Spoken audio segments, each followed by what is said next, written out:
Welcome back to the Crime Documentary Files channel. In this video, we'll dive into 3 cases with the most insane twists. I'll include the video chapter markers in the description, so feel free to skip to the story that interests you the most using the timeline. Next case took place in Udon Thani province, located in the northeastern region of Thailand. This province is the largest in the country, situated 160 miles from the capital Bangkok, and is an important historic city. Nong Han district, in the southwestern part of Udon Thani, is home to numerous nature reserves surrounded by lush forests, mountains, and rivers, offering a very clean and serene environment. In November 2023, in village number 1 of Nong Han district, a wedding was being held. The venue was beautifully and lavishly decorated. The groom, Chaturong Suk Suk, 29 years old, was a para-athlete, and the bride, Kanchana Pachunthuek, 44 years old, was a beauty consultant. The couple had a 15-year age difference. In the joyful atmosphere of the wedding, the groom Chaturong and the bride Kanchana donned traditional Thai attire. They officially became husband and wife in the presence of their many family members and friends.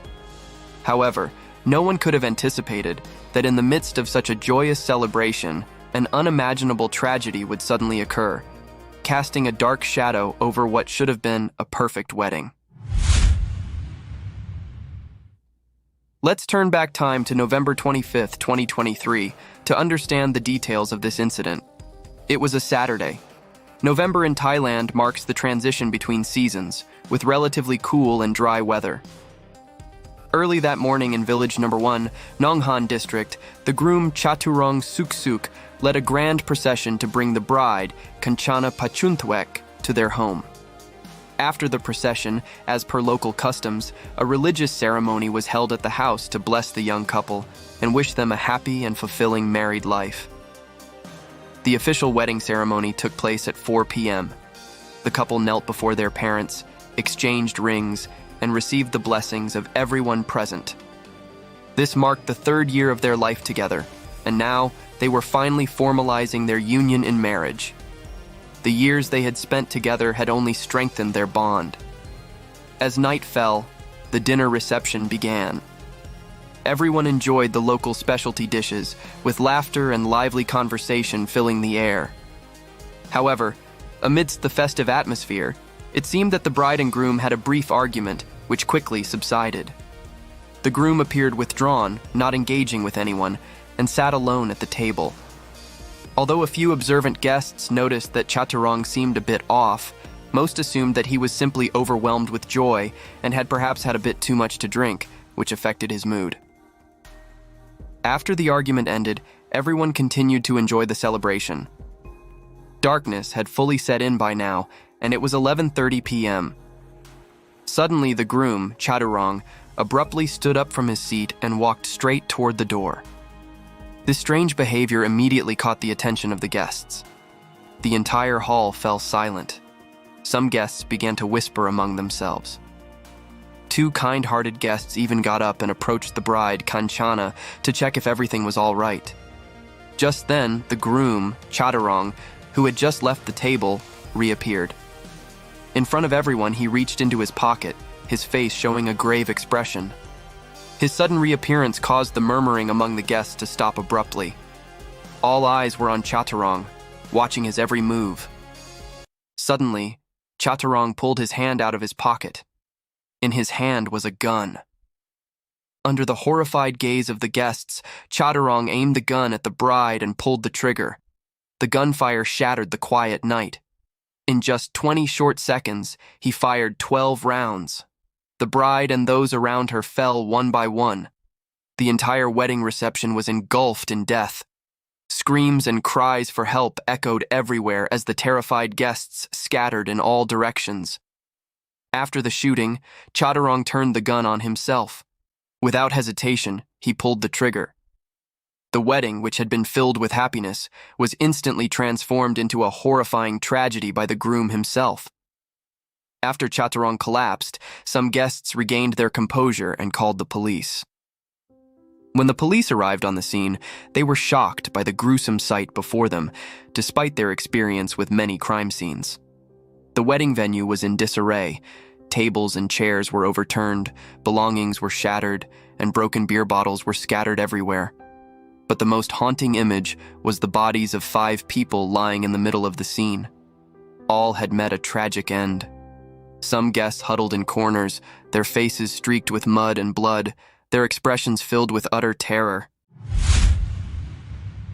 According to the initial police investigation, the perpetrator of the massacre was the groom, Chaturong. Among the victims, his body was the easiest to identify. The other victims included the bride, Kanchana, 44 years old, her 62-year-old mother, and her 38-year-old sister. All 3 were shot multiple times and died at Chaturong's hands. Additionally, 2 other guests were caught in the crossfire. They had been speaking with the bride when they saw Chaturong aiming the gun at her. As they tried to intervene, they were shot. One, a 50-year-old guest, died instantly. The other, a 28-year-old guest, was shot in the left hip, with the bullet lodging in his spine. He was severely injured and rushed to the hospital for emergency treatment. At the scene, the police recovered a total of 13 9mm shell casings, all fired from Chaturong's handgun. It was clear that he was not a person with a stable mental state. Allowing someone like him to legally own a firearm was akin to placing a ticking time bomb in a crowd, ready to explode at any moment. After processing the crime scene, the police began investigating the background, identity, and history of both the groom Chaturong and the bride Kanchana in an effort to uncover the motive for the crime. The 29-year-old groom, Chaturong, was a former Marine stationed at a naval base in Chonburi province. His future once seemed bright, but during his service, fate dealt him a harsh blow. He was involved in a railway accident in which a train ran over him, resulting in the loss of his right leg. The accident forced him to retire from the military, ending the career he loved. Despite this significant setback, Chaturong did not crumble. He transitioned to a career as a forest ranger, protecting the natural environment. It was during this time that he found another way to serve his country. Thanks to the strong physical foundation from his military service, Chaturong began participating in sports for people with disabilities. Through rigorous training, he transformed himself from a person with a disability into a para-athlete. Overcoming his physical limitations, Chaturong excelled in swimming and shooting, gradually proving himself in various competitions. In 2022, the 11th Southeast Asian Games for people with disabilities was held in Indonesia. Chaturong competed as part of the Thai national team in swimming and archery. He ultimately won a silver medal in swimming. He became a respected figure and a role model for many. Chaturong even planned to participate in another international parasport event, which was to be held in Udon Thani, Thailand, in December 2023, just 1 week after his wedding. Everyone expected him to shine again on the international stage. But no one could have predicted that Chaturong would commit such a heinous crime. The bride, Kanchana, aged 44, was a beauty consultant. She possessed striking beauty, a bold and confident fashion sense, and a warm, outgoing personality. Kanchana had been through a previous marriage and had 2 children with her ex-husband. Despite the end of her first marriage, she remained optimistic about the future. Although she was 15 years older than Chaturong, the age difference was never a barrier in their relationship. As a beauty consultant, Kanchana took great care of her appearance, and her face showed almost no signs of aging. When she was with Chaturong, it was hard for outsiders to notice the age gap between them. Before getting married, Kanchana and Chaturong had lived together for 3 years. During this time, Kanchana, out of responsibility for her 2 children, would often visit them at her ex-husband's house alone. However, this perfectly normal behavior for a mother made Chaturong uncomfortable. Kanchana's beauty and gentle demeanor often attracted attention from other men, and whenever she interacted with another man, Chaturong would become jealous and express his displeasure. Chaturong's resentment reached its peak when Kanchana visited her ex-husband's house alone. They argued frequently about this, but Kanchana believed that Chaturang's behavior was simply a sign of possessiveness in love, and she didn't hold it against him too much. She didn't spend much time delving deeper into Chaturang's feelings, convinced that this was just a minor issue that couldn't affect their relationship. To her, visiting her children at her ex-husband's home was merely a way to maintain family bonds, not an attempt to cling to the past. Throughout their time together, Kanchana remained committed to their relationship. She believed that since they both had experienced failed marriages, they needed to have more understanding and tolerance to build a strong relationship. During their 3 years together, Kanchana maintained a calm and nurturing attitude toward Chaturang, actively working to create a happy new family. However, things didn't turn out as she had hoped. After the incident, the police visited the couple's family and friends. According to an anonymous friend of Chaturang, despite his many successes, Chaturang was not as confident as he appeared. On the contrary, he was filled with insecurities. The age gap, the differences in life experiences with Kanchana, and his physical disability all contributed to his feelings of inferiority compared to other healthy men. Kanchana's boundless kindness only deepened his insecurity, rather than restoring his confidence. The more gentle and confident Kanchana was, the more Chaturang feared that her attractiveness would draw the attention of other men. He always believed that if Kanchana met someone better than him, she would leave him immediately. Especially when Kanchana visited her children at her ex-husband's house, Chaturang became convinced that she was using it as an excuse to reconnect with her ex. He felt that his place in Kanchana's heart was less than that of her ex-husband, and that one day she might abandon him and return to her former spouse. The police also interviewed Kanchana's ex-husband, who confirmed, "There was nothing inappropriate between us. Our meetings were strictly to discuss matters concerning our children." Kanchana never betrayed Chaturang. Combining the accounts from Chaturang's friend, psychologists concluded that Chaturang's feelings of inferiority and jealousy were issues that needed to be openly discussed and resolved within the marriage. These negative emotions didn't entirely stem from external judgment, but were largely a result of his own self-perception. Psychologists also suggested that if Kanchana had recognized Chaturang's inner struggles earlier and engaged in open conversations to address and alleviate his negative feelings, helping him build a more positive self-image and view of their marriage, the tragedy might have been avoided. As for the direct cause of this horrific massacre, a guest who was present at the scene provided a new lead for the investigation. According to this guest, Chaturang and Kanchana had an argument during the dinner. Although they tried to keep their voices low to avoid disturbing the other guests, tempers flared, and they eventually raised their voices. This guest, who was sitting nearby, overheard some of the words exchanged during their argument. He recalled that Chaturang's face was flushed with anger, while Kanchana remained calm, her gaze firm, not backing down in the argument. As the argument grew more heated and began drawing attention from others, they eventually had to stop to avoid further disruption and to not disturb the other guests. The guest further revealed that during the argument, he overheard the term bride price being mentioned. This is a sum of money that the groom's family is expected to provide to the bride's family as part of the wedding traditions, common in many Southeast Asian countries and China. The guest speculated that Chaturang might have wanted Kanchana to use part of the bride price they received to help cover the wedding expenses, as a way of proving her commitment to him and her contribution to their marriage. However, Kanchana reportedly refused this request outright. Chaturang was taken aback by her response.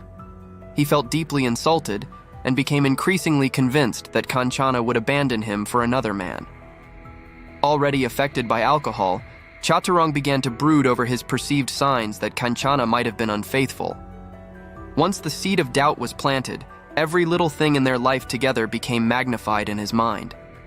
Chaturang's insecurity and jealousy, compounded by the effects of alcohol and the argument with Kanchana, became the breaking point.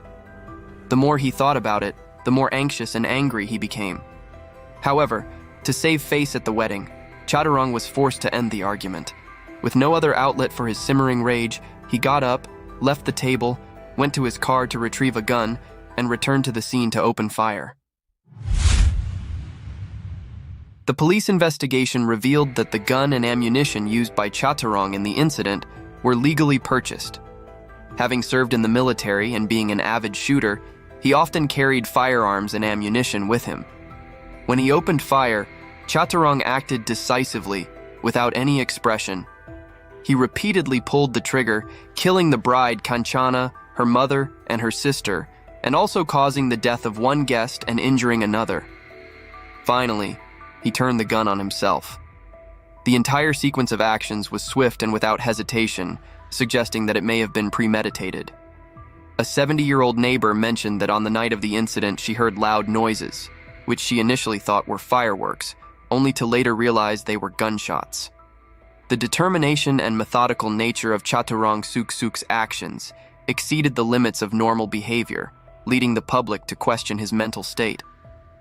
Psychologists noted that Chaturong's behavior did not follow typical logic and may have been influenced by an underlying psychological disorder.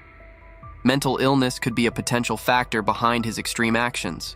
However, determining whether Chaturong suffered from a mental disorder would require a series of scientific evaluations, which are no longer possible now.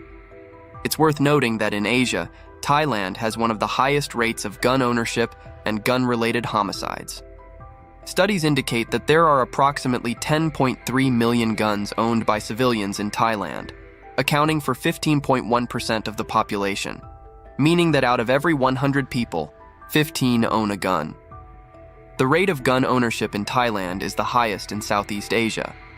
On average, nearly 4 out of every 100,000 people in Thailand die from gun violence, a figure that ranks second in Southeast Asia, only behind the Philippines. At that time, Thailand's Deputy Prime Minister and Minister of the Interior, Anutin Charnvirakul, signed an order on November 23, 2023, to temporarily suspend the issuance of gun permits for 1 year in an effort to curb gun violence in the country. However, just 2 days later, the horrific massacre at the wedding took place. After the incident, the bride's family received the bodies of Kanchana, her sister, and her mother to hold funeral services. The body of the groom, Chaturong, was taken to a temple in his hometown in Nonghan district for his funeral. The body of the other unfortunate guest was also brought by their family to a different temple for the funeral. A wedding is supposed to be one of the most significant and joyous events in a person's life. However, in a drunken state, the groom, Chaturong, lost control of his actions, resulting in a heartbreaking tragedy and committing an unforgivable crime. The lives lost, including his own, can never be reclaimed. Joy turned into sorrow in an instant, leaving everyone in deep grief. It was a shocking turn of events that no one could have anticipated. No one could have imagined that the groom would do something like this on his wedding day. Next, we will explore a case where the truth was concealed beneath the ashes of a fateful fire. A young bride, full of happiness, was suddenly burned alive on her very own wedding bed. This horrific scene unfolded one day in March 2013 in the bustling Jiading district of Shanghai. When firefighters rushed into the smoke-filled room, they discovered a charred body on the bed. It was a young woman who had just started her married life a mere 5 days earlier. But something was off. The victim's position was highly unusual. Her legs were dangling off the bed, which is not typical for someone reacting to being burned alive. Although her face had been consumed by flames, traces of blood in her nose and mouth silently hinted at a death shrouded in mystery. The husband collapsed beside the scene, crying out in despair. His heart-wrenching tears moved the police officers present. Yet, behind this appearance of sorrow lay an entirely different reality. A mysterious contract, a seemingly perfect marriage suddenly fractured. Clues began to surface, and suspicion surrounding the husband grew. But was he really the one who cruelly murdered his pregnant wife? We will delve deeper into each detail, each clue, to uncover the truth behind this case. In March 2013, in the Jiading district of Shanghai, an emergency call alerted the fire department to a room engulfed in flames. When the fire was finally extinguished, a horrifying scene awaited the firefighters. Although the victim's face had been charred beyond recognition, her position and the blood found in her nasal cavity raised several questions. Sensing that this fire was not as simple as it appeared, the firefighters immediately called the police to investigate. The victim was Xiao Lei, a 29-year-old native of Shandong province. She had been married just 5 days prior, and she and her husband, Yang Liang, had lived together in the apartment where the fire occurred for a considerable amount of time. The young couple ran a business selling essential consumer goods. At the time of the fire, according to Yang Liang's testimony, he was out delivering goods at a location quite far from the scene.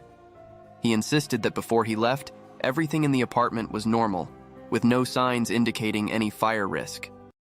Upon taking over the scene, the forensic team conducted an autopsy on Xiao Lei to determine the cause of her death. Meanwhile, crime scene investigators meticulously combed through every detail, searching for any suspicious clues. They discovered a particularly noteworthy irregularity. The fire seemed to have originated near the victim. About 30% of the mattress where Xiao Lei was sleeping had been burned, while the rest of the bed suffered only minor damage.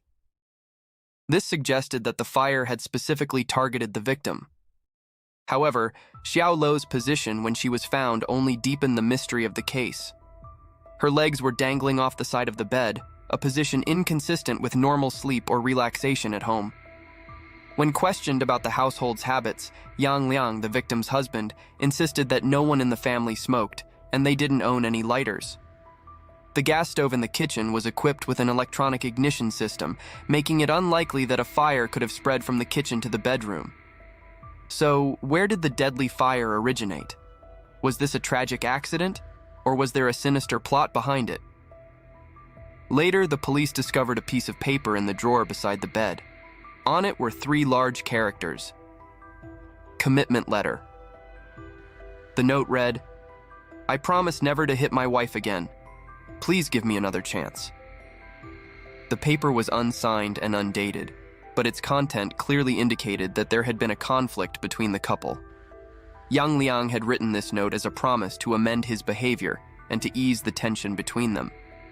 However, the absence of a date made it difficult to establish a direct link between the note and Xiao Lei's death. But one undeniable fact emerged. Yang Liang had a history of abusing his wife. The final autopsy report determined that Xiao Lei did not die from the fire. She was strangled to death. With this conclusion about Xiao Lei's cause of death, Yang Liang, the newlywed husband, immediately became the prime suspect. The police swiftly launched an investigation, focusing on the theory that this was a murder case rooted in domestic violence. However, was Yang Liang truly the culprit?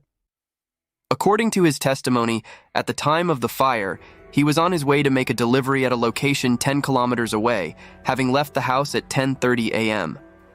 This was confirmed by a neighbor who saw him as he was heading down the stairs. This suggests that Yang Liang had a clear alibi since the fire occurred more than an hour after he left. Although the neighbor's statement seemed to confirm that Yang Liang wasn't home at the time of the incident, how could anyone be sure that he didn't secretly return during that period? Therefore, the police didn't ease their investigation of Yang Liang. They continued to gather evidence, seek out other witnesses, and verify the statements of everyone involved. If the husband had indeed murdered his newlywed wife, it would pose a significant challenge to all the investigators. Then, a crucial witness came forward, the landlord of the rental apartment. She confirmed that she was the one who informed Yang Liang about the fire. This added another layer of complexity to the case. Since the neighbors couldn't break down the door, they called the police. According to Yang Liang's account, he immediately turned his car around and headed back home. On his way, he called Di Suifeng, the company's driver, asking him to check on the situation. Di Suifeng did go to the scene, and about an hour later, Yang Liang returned to the site of the fire. Although everything seemed to make sense, the police continued to investigate Yang Liang's whereabouts in detail. After contacting the recipient of the delivery, the police confirmed that Yang Liang did indeed make the delivery at the specified time. However, the distance from the crime scene to the delivery location required at least an hour and a half of travel time, while the fire in the apartment erupted within just 10 minutes. It seemed unlikely that Yang Liang had enough time to commit the crime. Additionally, he exhibited no unusual behavior, so Yang Liang was temporarily removed from the list of suspects. At this point, a new detail emerged. When conducting an inventory of the belongings, Yang Liang reported that 5,000 yuan in cash, approximately 700 USD, and a platinum ring were missing from the apartment. However, the police determined that this was not a typical robbery-murder case, as the perpetrator's clear objective appeared to be the victim's death. The door to Xiaolei's room showed no signs of forced entry, indicating that it may have been opened from the inside. So who was the person who knocked on Xiaolei's door at that fateful moment? Since the apartment was used to store company goods, it was common for delivery personnel to pick up items, meaning one of them could potentially be the culprit. However, after thoroughly checking communication records and surveillance footage from the day of the incident, aside from Yang Liang's delivery, there was no evidence indicating that any delivery company had visited the apartment. Just when the case seemed to be reaching a dead end, a witness came forward, stating that around 11 a.m., they saw Xiaolei open the door to a strange man. Although the neighbor did not recognize the man, they were certain that he was not a resident of the building. This clue also confirmed that Xiaolei was definitely alive at 11 a.m. The police received the report around 11:40 a.m., so there was no doubt that the man who appeared at the crime scene was closely linked to the case. But who was he? And why would Xiaolei open the door for a stranger? Was there a hidden relationship between the two? To identify the mysterious man who was present at the scene during the time of the crime, the police reviewed all the surveillance footage from the apartment complex. However, this task was far from easy. The complex had 4 entrances, and because the incident occurred on the weekend, there was a significant amount of foot traffic. Between 11 a.m. and noon, hundreds of people had entered and exited the area. Despite the challenges, investigators diligently sifted through each image, focusing on unfamiliar faces who were not residents of the complex. At the same time, they thoroughly examined Xiaolei's social connections. Xiaolei and Yang Liang had moved to Shanghai years ago to establish their careers. Their lives revolved around running a small grocery business. Due to their simple lifestyle, Xiaolei regularly interacted only with her husband, 2 female employees, Xiao Wang and Xiao Gao, and the delivery driver, Di Shuifeng. However, both female employees had solid alibis. Xiao Wang was traveling in Kunshan, and Xiao Gao had returned to her hometown in Fengxian at the time of the crime. With Yang Liang excluded from suspicion, the police turned their attention to Di Shuifeng, the company's delivery driver. According to Yang Liang's statement, Di Shuifeng had quit his job the day before the murder. During his employment, Di Shuifeng was reportedly caught multiple times using the company's transportation funds for personal purposes and often arrived late or left early, causing significant frustration for both Yang Liang and Xiaolei. The tension peaked when Di Shuifeng asked to borrow money from the company, only to be flatly refused by Yang Liang. Shortly after, Di Shuifeng resigned and left the company the day before the crime occurred. The police investigation revealed that Di Shuifeng, a 30-year-old Shanghai native, had a gambling habit. His misuse of company funds and his request for a loan were both attempts to cover his gambling debts. Moreover, he had previously clashed with his employers over using shared funds for personal reasons. As a driver for the company, he frequently visited Xiaolei's warehouse to pick up goods, meaning he had easy access to the apartment. Given his motives and other factors, Di Shuifeng seemed to fit the profile of the suspect. However, the police needed concrete evidence to charge him. Did Di Shuifeng have an alibi for the time of the crime? In his statement, Di Shuifeng claimed that on March 16th, the day of the crime, he was out looking for a job. He said that after leaving his house at 10:50 a.m., he stopped by a nearby supermarket to buy cigarettes and then met his cousin downstairs. Afterward, Di Shuifeng went to Jinyuan Road to look for job opportunities. His cousin confirmed his account and provided additional alibi evidence for Di Shuifeng.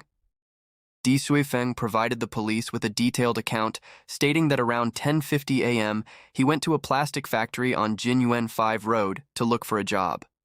Although there were openings for general laborers, the company didn't hire Shanghai natives and required applicants to pay for their own medical exams, which he found unsuitable, so he left. His second stop was at some companies on Jinyuan 4 Road, but they were only hiring women. His third stop was at a sawmill on Jinyuan 3 Road, but they were only looking for seasonal workers. Since he couldn't find a suitable job, near noon, he received a call from his former boss, Yang Liang, asking him to check on the fire at the house. He then rushed to the scene where many people saw him actively helping out. It was Di Shuifeng who called Yang Liang and the two other employees to inform them about the tragic incident involving Xiaolei. The police carefully verified each location Di Shuifeng mentioned and confirmed that the job postings aligned perfectly with his account. Given his clear timeline and detailed testimony, Di Shuifeng didn't appear to be a suspect. However, the police still couldn't entirely rule out his involvement in the case. Based on the information gathered at the scene, one thing was certain. The perpetrator was someone very familiar to Xiaolei, someone she was willing to open the door for at that time.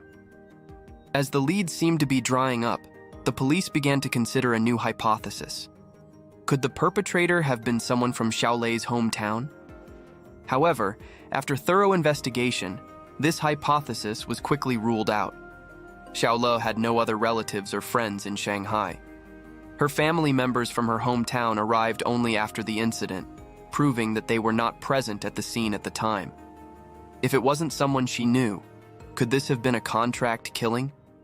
If that theory were true, suspicion would once again fall on Yang Liang, the victim's husband. He would have had the greatest opportunity to deceive his wife, creating a pretext for a stranger to enter the home. Since the incident, Yang Liang had been consumed by grief. However, there was evidence that he had previously assaulted Xiaolei. The remaining commitment letter indicated that tensions between the couple had escalated to the point of violence. Additionally, Yang Liang was under significant financial pressure. The money to open their store had been borrowed from family and friends. Could these pressures have driven him to the breaking point, leading to a cruel act against his wife? Just as suspicion was once again turning toward Yang Liang, he unexpectedly revealed a crucial piece of information. Xiaolei was pregnant. Yang Liang recalled that the day before the incident, Xiaolei had shared the happy news with him, and he was overjoyed. He even reminded his wife to get more sunlight the next day for the sake of her health. This information was confirmed by Xiaolei's family.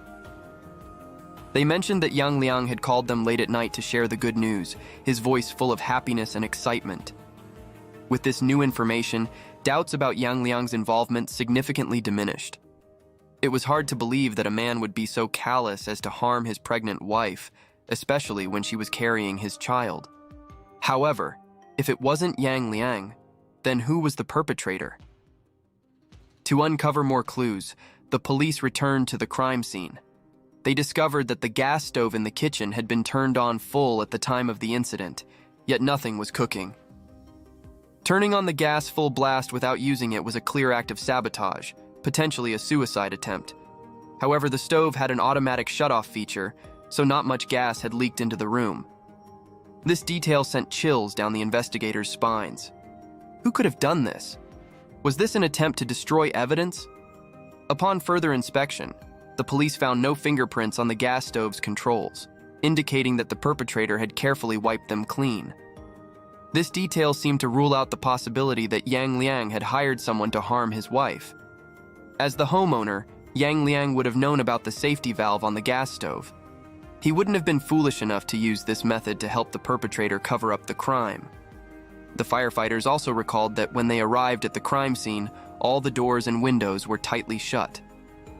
The police then gathered all these inexplicable details: a murder in a locked room, sealed windows, the gas turned on, and a fire started. It seemed like a meticulously planned murder and cover-up. If someone wanted to accomplish all these actions in a short amount of time, they would have to be very familiar with the layout of the apartment. From previous investigations, only 4 people were familiar with the house: Yang Liang, the 2 female employees Xiao Gao and Xiao Wang, and the driver Di Shuifeng. But all of them seemed to have alibis and no apparent means to commit the crime. Therefore, the culprit had to be one of them. But who? The police decided to re-examine the statements of these 4 individuals. They noticed something suspicious in Di Shuifeng's account. He had provided very detailed descriptions of each moment, each detail, and his actions that day, much more detail than a normal person would remember. The police then visited the factories that Di Suifeng had mentioned in his statement. This visit revealed a crucial flaw. The investigators followed the route that Di Suifeng claimed to have taken. The job postings he mentioned did indeed match up, seemingly confirming that he had actually gone to check them out. But something didn't add up. However, when the police visited one of the places with a job posting, they finally uncovered a problem. One of the job announcements at the plastic factory had been posted in the afternoon. So how could Di Suifeng have seen it in the morning? This clearly indicated that he was lying. The investigators also discovered another discrepancy related to the timeline. Di Suifeng received a call from Yang Liang around noon, and he claimed that at the time, he was walking back from Jinyuan 8 Road. The distance from Jinyuan 8 Road to the victim's house is about 1.8 miles, which would take approximately 20 to 30 minutes to walk at a normal pace. This means that Di Suifeng should have arrived at the scene between 12:20 p.m. and 12:30 p.m. However, surveillance footage from a side gate of the apartment complex where the crime took place showed Di Suifeng entering the complex at 12:05 p.m. Even if he had hurried back, he wouldn't have been able to arrive that quickly if he had truly been far away. The timing didn't match, and the details were inconsistent. Di Suifeng had been lying all along, increasing the suspicion around him. The police then re-examined the surveillance footage from the day of the crime. After sifting through a large amount of data, they found more images of Di Suifeng captured by cameras at the 4 entrances of the apartment complex where the crime occurred. At 11:37 a.m., Di Suifeng was seen entering the complex through one gate. 2 minutes later, at 11:55 a.m., he was seen leaving through another gate. This was precisely the time when Xiaolei's house was discovered to be on fire. Therefore, everything Di Suifeng had previously told the police was a lie. He didn't arrive at the scene after receiving Yang Liang's call. He had already been there before. This made it certain that Di Suifeng was closely connected to the crime. 7 hours after the crime, investigators found a platinum ring at a jewelry shop in the Jiading district of Shanghai. The victim's husband confirmed that this was the ring that had gone missing from the crime scene. Surveillance footage from the store revealed that the person who sold the ring was Di Suifeng. With this evidence, the police identified Di Suifeng as the perpetrator and immediately arrested him. The news was shocking to Yang Liang, the victim's husband, who couldn't believe it. The entire company was in turmoil, as everyone thought that the quiet, skinny young man had never had any disputes with Xiaolei. Additionally, Di Suifeng had quit his job and left the company the day before the crime, seemingly having no further connection to it.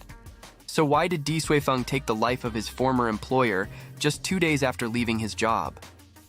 What exactly happened in that house at noon on that fateful day? Under the pressure of mounting evidence and inconsistencies in his statements, Di Suifeng finally confessed. He admitted that a dispute over wages had been the catalyst for his brutal actions.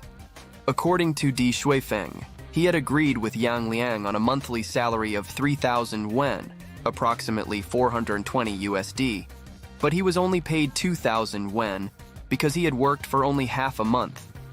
His dissatisfaction with his wages had led him to harbor resentment. The following day, he went to see Xiaolei to demand the remaining money. However, the argument quickly escalated into a physical altercation. In a fit of rage, Di Suifeng strangled Xiaolei until she stopped breathing. To cover up his crime, he closed the windows, turned on the gas stove, and set the house on fire. After killing Xiaolei and starting the fire, Di Suifeng stole cash and the ring from the victim before fabricating an alibi by pretending to look for work in the Jinyuan Road area. Despite his careful planning, Di Suifeng could not have anticipated that the inconsistencies in his statements would become the very evidence that exposed his crime. In the end, justice was served. Di Suifeng paid the price for his brutal actions with a well-deserved sentence. This case serves as a stark reminder of the tragic consequences of violence and greed. Hopefully, this story will encourage us all to cherish life and appreciate the loved ones around us. Timeline. This case took place at a prestigious university in the United States. The victim, once a star student in both high school and college, mysteriously disappeared while pursuing her PhD at Yale University. She was later discovered to have been murdered in a campus lab. What happened that year? And why did the killer target such a promising young woman? First, let's turn back the clock to 2009 to examine the details of this case. Yale University is located in New Haven, Connecticut. Yale is a world-renowned private institution and one of the oldest universities in the United States, belonging to the prestigious Ivy League. The faculty, course schedules, and teaching facilities at Yale are considered world-class in terms of academic achievement.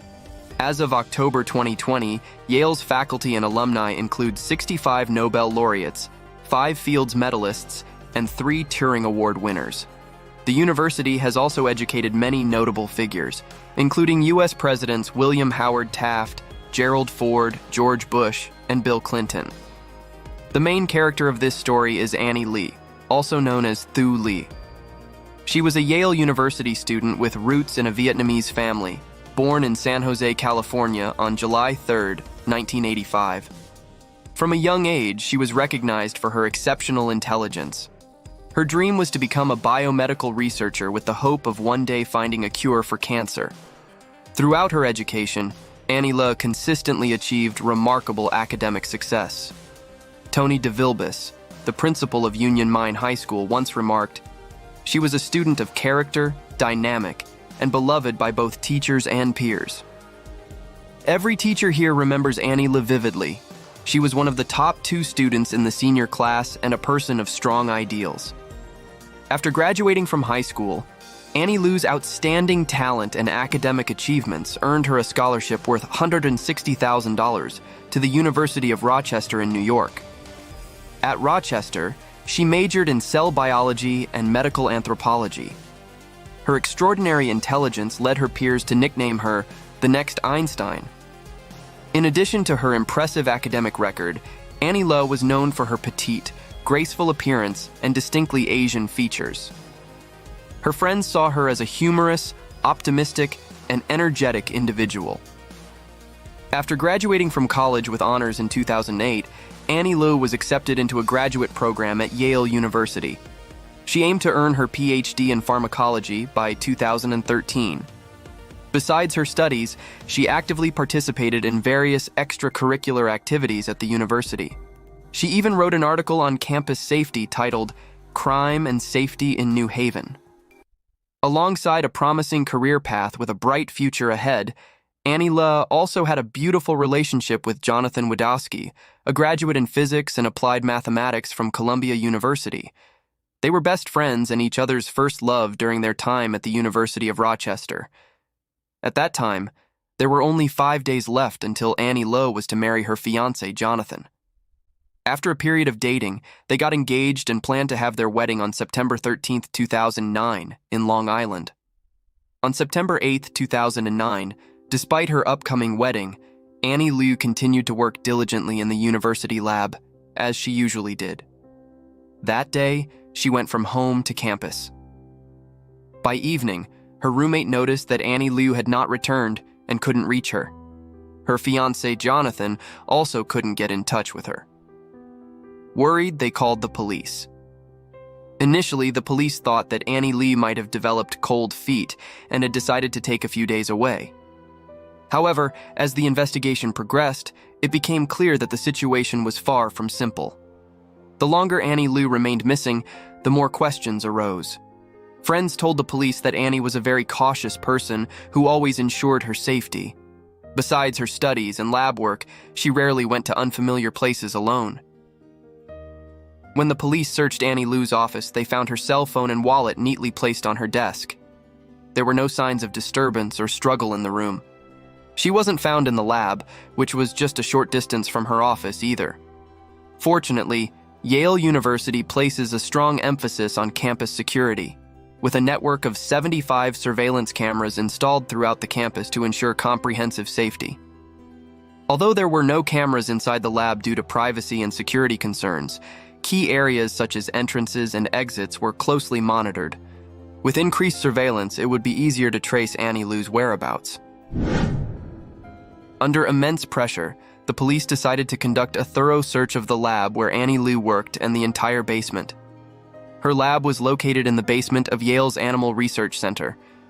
As soon as they entered the basement, they were hit with an indescribable stench. This area housed a large number of animals used by doctors and students for experiments, and the entire place was filled with lab specimens. According to police descriptions, the area felt like an underground tomb. The police also assembled a forensic team of hundreds to assist in the search. They were divided into 5 groups, starting from Annie Liu's lab and methodically checking each nearby laboratory. They used luminol, a chemical that glows in the presence of blood, to detect traces that might have been cleaned up. As expected, the investigators found faint bloodstains on the door of her lab, G13. They also discovered a blue rubber glove, a white sock, and a yellow lab coat on the ceiling of the lab, all of which had traces of Annie Liu's blood.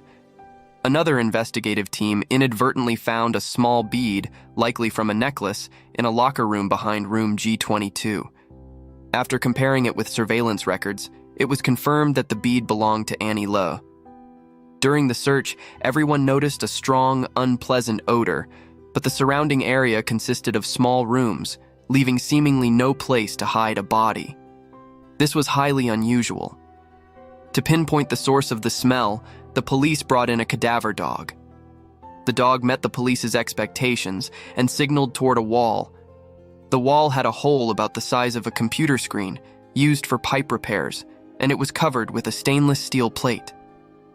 As the police slowly removed the screws and opened the panel, everyone in the room was shocked by what they saw. It was a decomposing body, and it was Annie Liu. She had been crammed upside down into the narrow wall cavity behind the metal utility panel near the locker in room G22. One of her feet was wearing a single sock, and one of her hands was still gloved in blue rubber. September 13th was supposed to be her wedding day. It should have been the happiest day of her life, but instead, it became her funeral. This was a reality that her family and loved ones could not bear to accept. The autopsy revealed that she had died from asphyxiation due to trauma and pressure on her neck. Her jaw and collarbone were broken, and these injuries had occurred while she was still alive. At the prestigious Yale University, the media swarmed the campus to cover the story. This unprecedented incident sent shockwaves through the community, leaving parents, students, and staff deeply unsettled. The day after Annie Liu's body was found, more than 2,000 people gathered on the Yale campus to hold a candlelight vigil in her memory. Her death had a profound impact on the students at Yale. Since the incident, students were terrified of attending classes or working in the labs alone. For a long time, they only moved in groups when going to the campus and labs. The once safe and comfortable atmosphere on campus had become tense and dispiriting. Yale University subsequently implemented various measures to reassure students and parents, aiming to improve campus security, and the situation did indeed improve.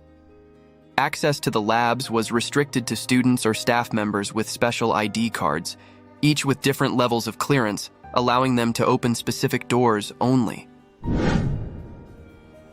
But how did the killer manage to evade surveillance, commit the murder, and hide her body in such a secretive place? The fact that the gloves, sock, and other blood-stained items were hidden in the ceiling suggests that the killer had unrestricted access to the lab on that floor and was extremely familiar with its layout. In fact, just 2 days after Annie Liu went missing, the police had already identified 3 suspects and began investigating them. The first was Raymond Clark, a lab technician responsible for the animal research facility. The second was Larry Godfrey, a staff member in charge of equipment maintenance. The third was Jonathan Wadowski, her fiancé. The first suspect, Raymond, was 24 years old, and his primary job was to care for the small animals used in the lab and clean the labs where Annie Liu conducted her research projects. He had previously clashed with her over the handling of lab mice. Raymond had worked at Yale for several years and was well acquainted with the entire lab. Moreover, his access card granted him relatively broad privileges, allowing him to enter many labs, including the one where Annie Liu worked. The police conducted a special interview with Raymond. He stated, "I entered the lab building at 7 a.m. At 10:38 a.m., I saw her enter the lab. At 12:03 p.m., I saw her leave the lab, but I don't know where she went after that. When the fire alarm went off at 12:55 p.m., I left the building. Then I returned. I didn't leave the building for good until 4:00 p.m. Upon reviewing the surveillance footage, the police found that the times Raymond mentioned were accurate, except for one. His claim that Annie Liu had left the lab didn't match the footage captured by the cameras. Another point of interest was that after leaving the lab building, he sat on the steps outside, holding his head in his hands, appearing visibly distressed. It looked like he was deeply troubled by something, but this alone wasn't enough to prove anything. Many of Raymond's colleagues spoke highly of him. In his work, Raymond was known for being very serious and meticulous. If any student left the lab in a mess, he would become quite upset. After obtaining some necessary samples for testing, the police allowed Raymond to go home. The second suspect was Larry, a maintenance worker responsible for equipment in the basement. That day, he had been replacing lighting fixtures in the lab. His access card granted him wide-ranging entry, and he was very familiar with the different ceilings and pipes in the lab. Given the unique way Annie Liu's body was hidden, he was also considered a prime suspect. When the police questioned Larry, he responded, "I briefly entered Annie Liu's lab around 11:00 a.m. When the fire alarm went off, I exited the building with the crowd. After the alarm stopped, I returned to the lab and finished my work. Finally, I left the lab at 2:30 p.m. The police compared his account with surveillance footage and found no discrepancies, so they released him. The final suspect was Jonathan, Annie Liu's fiancé. After investigating, the police found that Jonathan had a solid alibi, so he was ruled out as a suspect. The police then examined all possible suspects who could have entered Annie Liu's lab but found no one suspicious. So, who was the real culprit? The police began to wonder if they had overlooked an important clue, so they decided to re-examine everyone who had entered Annie Liu's lab. This time, they reviewed the lab access records and noticed something unusual. The suspect, Raymond, who was responsible for animal care in the lab, had accessed the lab 11 times within a short period. The police conducted a special investigation into this abnormal behavior and uncovered a new lead. As part of the lab entry procedure, everyone was required to check in and sign next to the door when entering the lab. Upon reviewing all the signatures, it was noted that Annie Liu always used a blue pen to sign in, while Raymond always used a black pen. However, it was later discovered that he had signed in with a blue pen. This raised suspicions that he might have taken Annie Liu's blue pen. The police then reviewed all the surveillance footage of Raymond in the lab.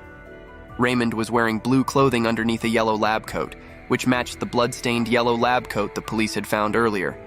It's possible that the lab coat he wore got bloodied during the crime and was later discarded. Surveillance footage of the lab's entrances and exits showed that Raymond left the building after the fire alarm went off. At that time, there was a red stain, resembling blood, on his blue clothing.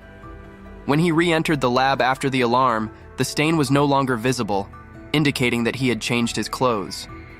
Based on what the police had discovered, they believed that Raymond was the most likely suspect.